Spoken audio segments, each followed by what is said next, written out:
From every country and culture in the world, food has found a way to evoke emotion, capture memories, and reinforce the bonds of family and friends. As traditions are handed down, traces of our ancestors' lives can be found in the hospitality enjoyed over a shared meal.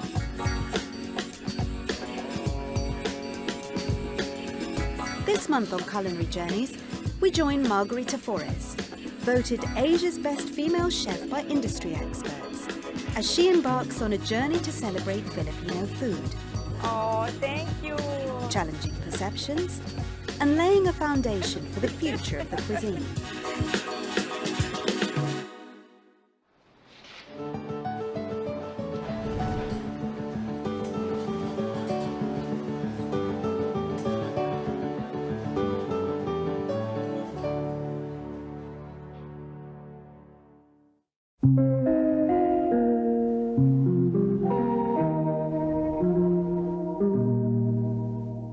Manila, a capital city energized by an apparently chaotic cross-section of cultures that inhabit more than 7,000 islands in the Philippines.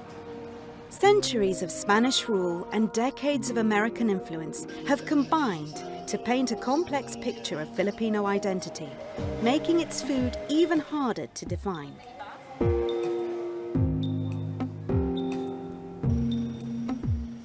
This task has fallen on the renowned chef Margarita, who has drawn the spotlight to a cuisine that has long been overshadowed by its neighbors in Southeast Asia.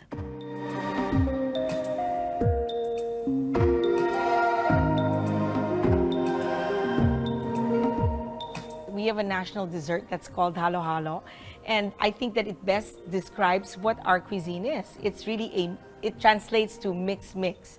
There was a lot of trade between the Chinese traders and us, and eventually when the Spaniards came and invaded us and colonized us, that was 333 years of Spanish influence, with much as well coming from Mexico because of the galleon trade, and then eventually another 48 years of American influence. So I think that putting all that together really best describes the uniqueness of what Filipino cuisine is. From sisig to sinigang, sweet and sour flavors dominate Filipino taste buds, finding their way into almost every dish. But such flavors haven't always found favor with international food critics. I think that they say that it's very brown. It doesn't have like a distinct quality to it. What's helped is that we Filipinos have kind of like developed a united front now to present our cuisine in sort of like with a new point of view. You ordered one spinach fettuccine bolognese. That point of view can be seen at Foriz's restaurant, Grace Park. Grace Park gave me a chance to sort of remind us Filipinos about how we should really sort of celebrate the things that we grew up with. For years, Filipino food has been seen as just home cooking, but it is now showing up in high-quality restaurants around the country, giving it a whole new perspective. There's this wonderful sort of wealth of heritage in our cuisine that they sort of like took for granted.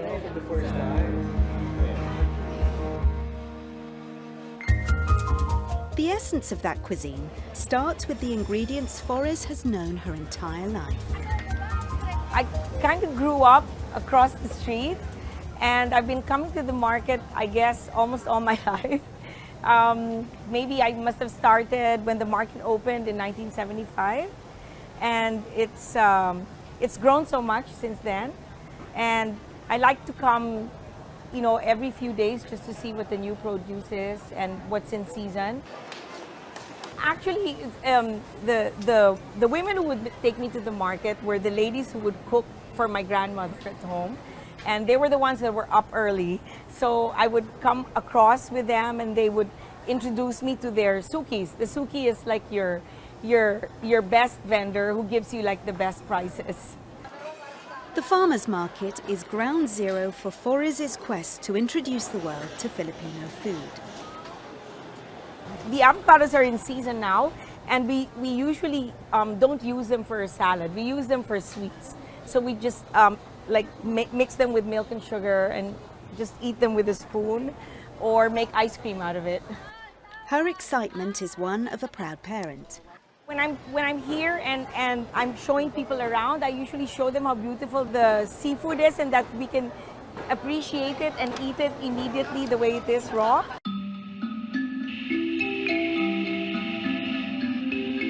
In an attempt to broaden her knowledge of Filipino cuisine, Forres has moved beyond markets to find farmers who have unearthed long-forgotten ingredients. One of her closest allies in this mission is farmer Jejo Jimenez. Hi, good morning. Great day to visit you. Happy birthday. Thank you. Salamat. Thank you for passing. So nice to see you again. Thank you. Hi everybody. Kamusta? And we just have a little souvenir for you. Oh, thank you.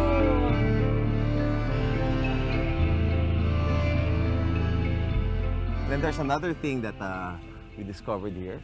Remember the wild cucumbers? Oh my gosh, yeah. These grow wild. You know? We didn't bring the seeds here. They were just growing all around the place, and Nice and sweet. you know, we found out that it was edible. And Oh my God, really nice. looks.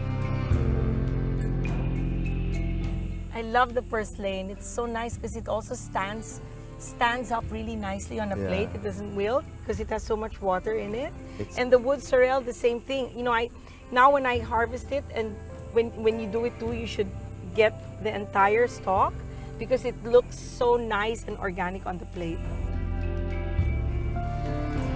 The way we do lettuce is we have all the seeds germinated here. here in one tray, and then we choose the ones that germinate.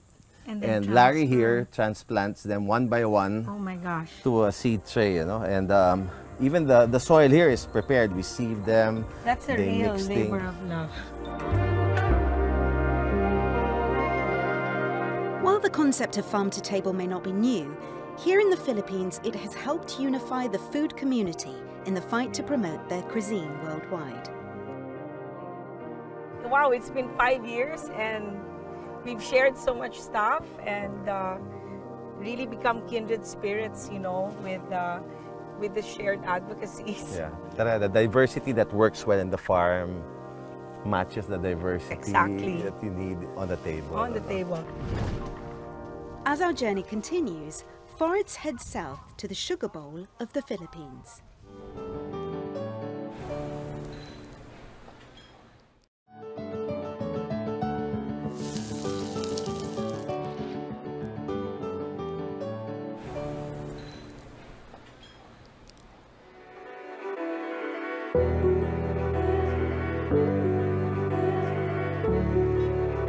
On the island of Negros, life is just a bit sweeter. For 9 months, farmers wait for the sugarcane to reach the perfect point, ready for harvest, producing one of the key ingredients in Filipino food, sugar. For Chef Margarita Forres, this is a familiar scene. Her childhood summers were spent here at her mother's family home. I feel that this whole journey that I've taken, the 30 years that I've been working with food, it always goes back to what I grew up with and what my heritage is. And I've had like my best food memories growing up as a child, coming back to Negros in the summer. It's a mere 1-hour flight south of Manila to Bacolod, a journey she still makes frequently as a way to stay connected to her roots. Her great-great-grandfather, General Juan Araneta, first ran this sugar mill nearly a century ago. It was one of the first on the island, and now it stands as a reminder of the rich agricultural history here. 70% of the Philippines' sugar still comes from this region. Forres is visiting one of the oldest operating mills around, the Hawaiian Philippine Company, aboard their steam locomotive. Known locally as the Iron Dinosaur, it is fueled by leftover sugarcane fiber.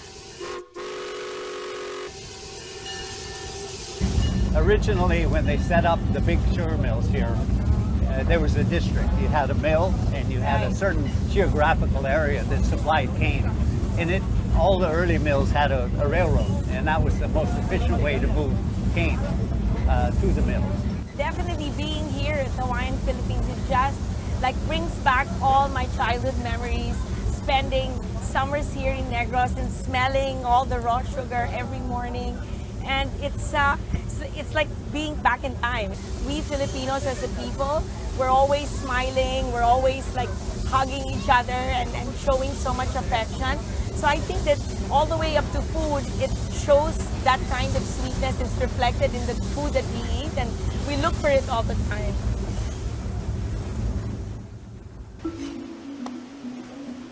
One of her favorite sweets is the piaya, and Forrest never comes down to Negros without making a stop at her favorite bakery. I wanted to take you to show you how we make piaya, one of the most iconic sweets that we have here in Negros. This grill is quite old, and this place is one of the few left that still does it the artisanal way. And Ernesto here has been making piaya for 40 years, and his son and his nephew help him.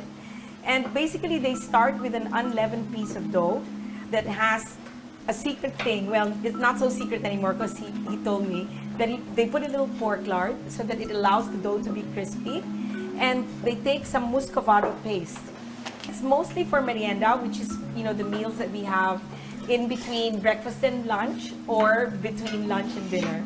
Because we eat all day. Bye-bye. Thank you.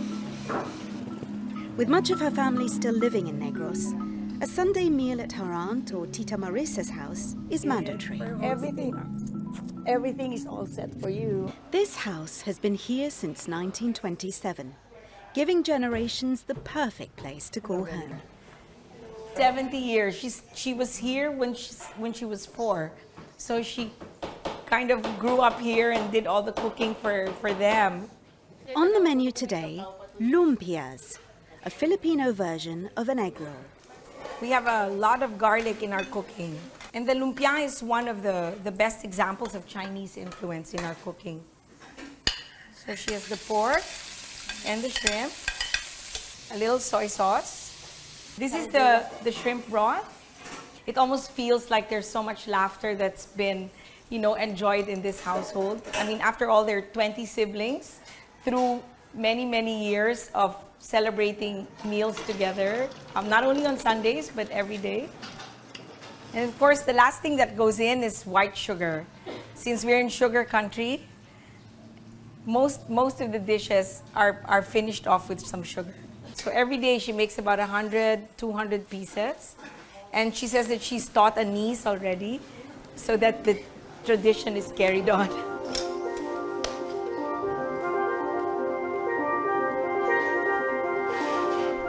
Once rolled up, the lumpias will be served alongside traditional sweets and washed down with hot chocolate, which is made by mixing ground local cocoa beans, toasted peanuts, and water buffalo's milk.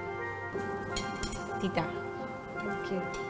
So here in Negros, our lumpia doesn't have the sauce on the side. It's already incorporated into the mixture and inside the wrapper. And they say it's because people wanted to be able to eat it easily while sitting down playing mahjong so that their luck doesn't change, right? I think that it's not just in Negros, I think all over the Philippines, but maybe a little bit more exaggerated for us here in Negros. Everyone's just sort of taking their last bite and we're already talking about what we're gonna have next. Just ahead, rolling out the hospitality at a celebration of Filipino food.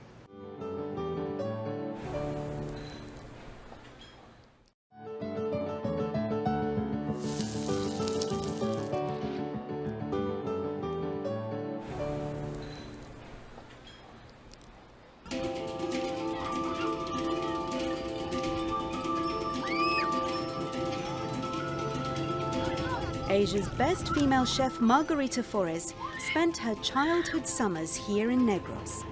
and it's the place to which she returns for inspiration and rejuvenation. Growing up, one of the best lessons I think that I always sort of keep in my heart that I learned from my grandfather. He always told us growing up that we should never forget where we came from.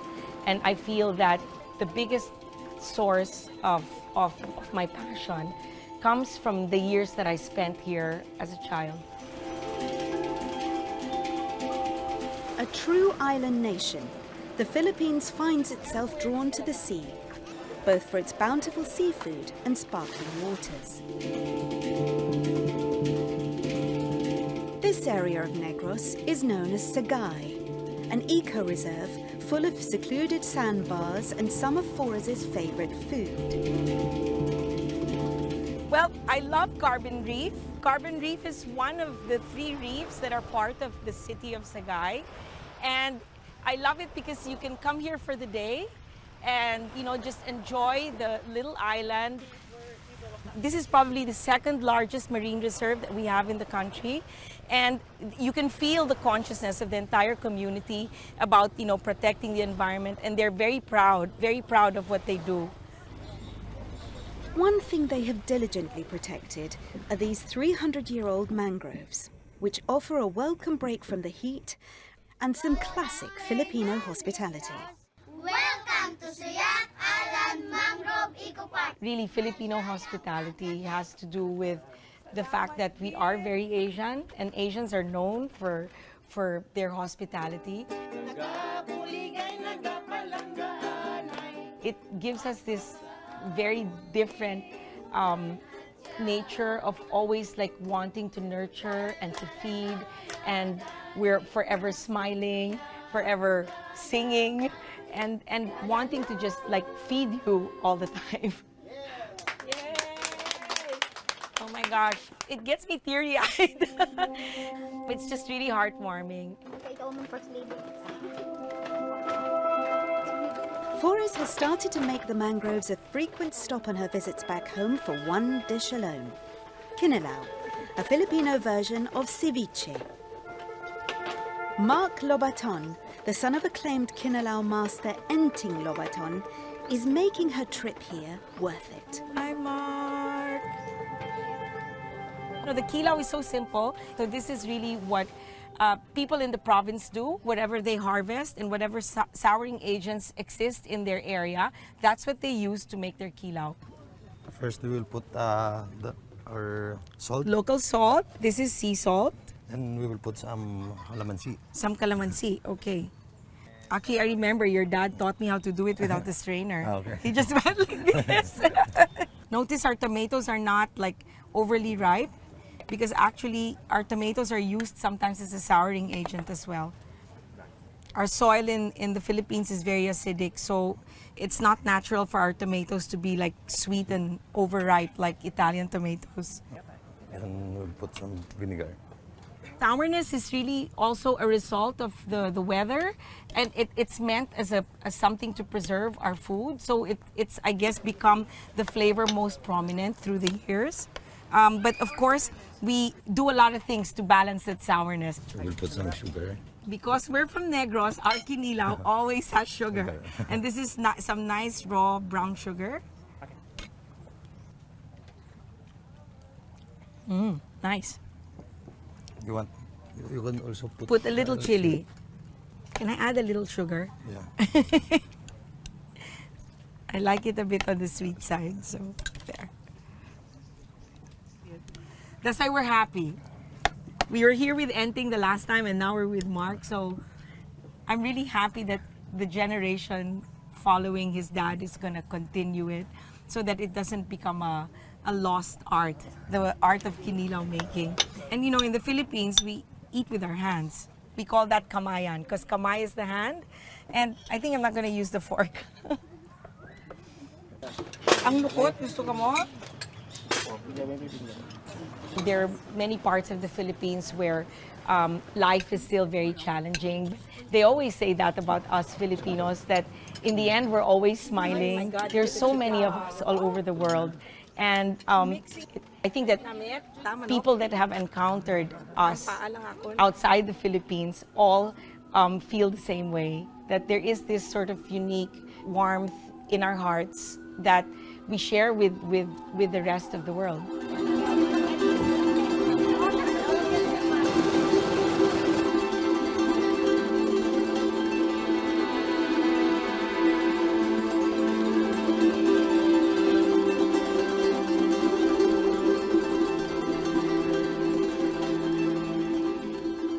Back in Manila, preparations are underway for a celebration of the future of Filipino cuisine. So there's a lot of tradition, but there's also a lot of new things that we're doing tonight. I think that it's going to be a really wonderful evening with a lot of synergy and a chance to really enjoy everything the way we do in the Philippines. The elaborate setup for dinner may seem like a formidable challenge, but Flores has a not-so-secret weapon in her armory.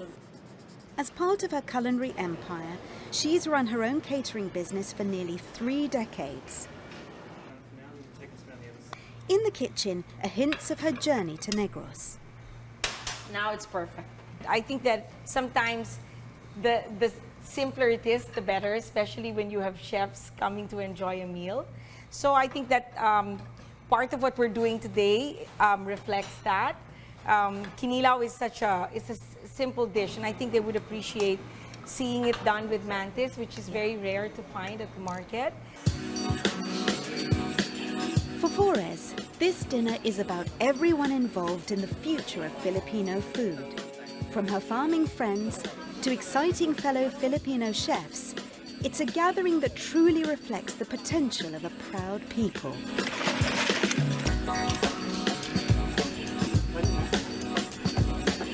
So may we raise our glass to everyone, to Margarita. Madamo nga salamat for leading the way. Oh no. You have become the legacy of Filipino cuisine for us and forever for the rest of the Filipino chefs in this table. Thank you. I'm speechless. As always. I think especially today, I think that there's this real sort of renewed sense of national identity, this newfound confidence that we have about our cuisine, being able to say that yes, we are, diverse. Our cuisine is full of many different influences, and precisely I think that is the strength of it. There's so much of it that can still be shared with the world. I think that that's a wonderful challenge to look forward to. Mabuhay! Cheers! Thank you for being here! Log on to cnn.com/journeys to see more pictures of Margarita's culinary journey. And share your own edible adventures on Instagram using the hashtag CNNFood.